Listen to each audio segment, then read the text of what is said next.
In today's video, we will talk about juvenile courts in America. Hello, and welcome to Ask Professor Price.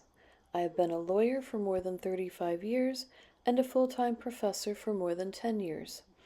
People studying law or criminal justice, or working in the legal or law enforcement fields, need to know about the juvenile court system because it is very different from the regular court system used for adult offenders. The juvenile court system in America has as its underlying guiding principle something called Parens Patriae. It's a Latin term that basically means the state standing in the role of the parent. Juveniles used to be thought of as miniature adults. They were tried in adult courts, held to adult criminal laws, and punished the same as adults in the same prisons and with the same types of physical punishments as well. Now we realize that juveniles have less developed cognitive and moral capacity than adults. Our juvenile courts are different now than they used to be. Now the purpose is more to help the child than to punish. The proceedings are less formal. Proceedings are based on civil law, not criminal law. The hearings are private, not public. That's to protect the privacy of the child. And there are no jury trials in juvenile courts. In adult courts, on the other hand, the focus is punishment. The proceedings are formal. They are based on criminal law. The hearings are public, and jury trials are available. So what all do juvenile courts handle? 55% of their cases are delinquency. 28% are dependency. 13% are status offenses, and 4% are various miscellaneous other. A status offense means that it's something that would not be illegal if an adult did it, but because the person is underage, it is illegal. For example, drinking underage, that is a status offense. Buying cigarettes under a certain age, that is a status offense. Adults are allowed to drink or to buy cigarettes. It is not a status offense for them. We call the misconduct delinquency in juvenile courts rather than crimes. Delinquency tends to be things like theft, burglary, sale or possession of drugs, criminal damage to property. Now, in the dependency cases, those tend to be children who are in need of supervision. They might be child victims of a crime.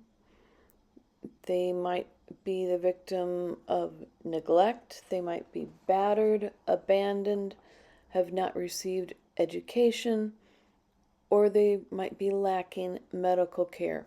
Those kind of things also get handled by juvenile courts. Now, in those situations, the child hasn't done anything wrong, but the court wants to intervene for the best interests of the child. And some additional status offenses include being a runaway, truancy, meaning skipping school, even possessing alcohol, being out of control, or what they call ungovernability. That it could be things that if an adult did them again, they might not be a crime, but they might not be allowed, say, at school or in other settings by a juvenile. And curfew violations.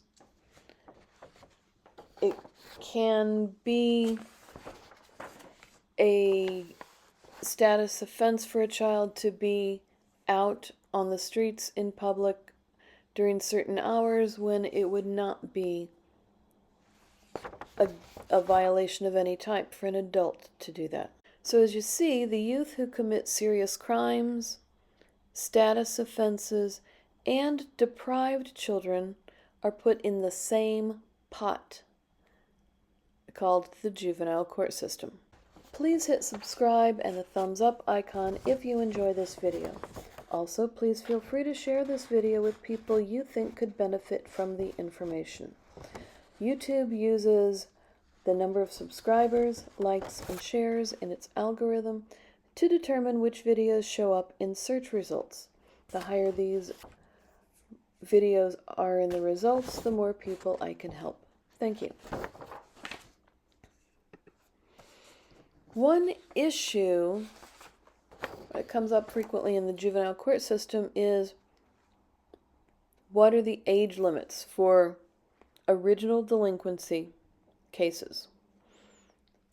And unfortunately, there is no consensus on age. It varies by court, usually by state. In most courts, it's 18 and under. For others, the top age is 15, 16, or 17. The lowest age of juvenile court jurisdiction also varies widely. Juvenile courts would not have jurisdiction, for example, over a 2-year-old, unless it was an issue of neglect or something like that. But so far as delinquency, a child is not considered to have the legal capacity to form criminal intent or delinquent intent until a certain minimum age. In North Carolina, that's age 6. In many other states, it's age 10. And there are various ages among the different states. Now, that's the lowest age that a juvenile court could have jurisdiction over delinquency matters. The oldest age that a juvenile court can have jurisdiction for a delinquency matter, in some states it's 18. So after age 18, for future misconduct, they would go to adult court. In Alaska, Connecticut, Mississippi, and North Dakota, it's age 19. And age 18 was Oklahoma and Texas. For a vast majority of states, the oldest age that a juvenile court would have jurisdiction in a delinquency matter is age 20. But Vermont goes up to 21, Kansas 22, California, Montana, Oregon, and Wisconsin until age 24, and until the full term of the disposition order in Colorado, Hawaii, and New Jersey.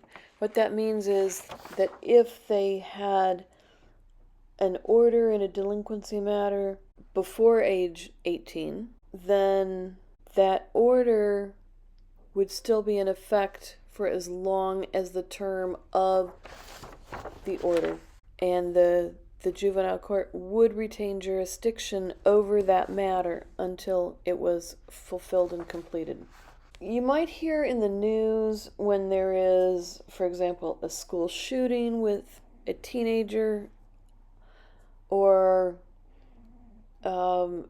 teenagers might have raped or murdered someone, and although they're under the age of 18, there's a lot of public outcry sometimes that they knew fully what they were doing and they should be tried as adults. Transfer to adult court is only used in a very small proportion of juveniles. When it does, it makes the news, so that should clue you into the fact that it is a rare occurrence. Usually, the cases stay in juvenile court system. the issue with a minor having their matter transferred to adult court is it is now a criminal matter, not a civil matter. It is a criminal matter, not a delinquency matter.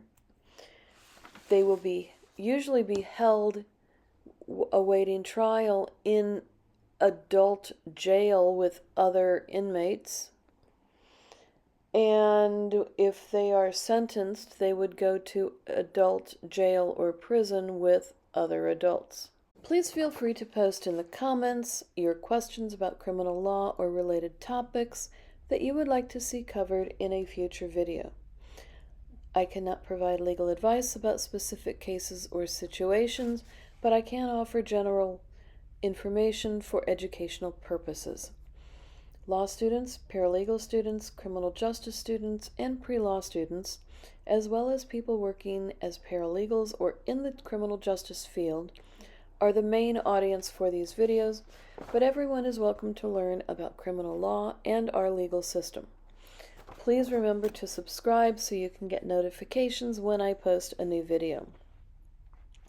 Subscribing won't cost you anything, but it can help me to reach and help more people with these educational videos.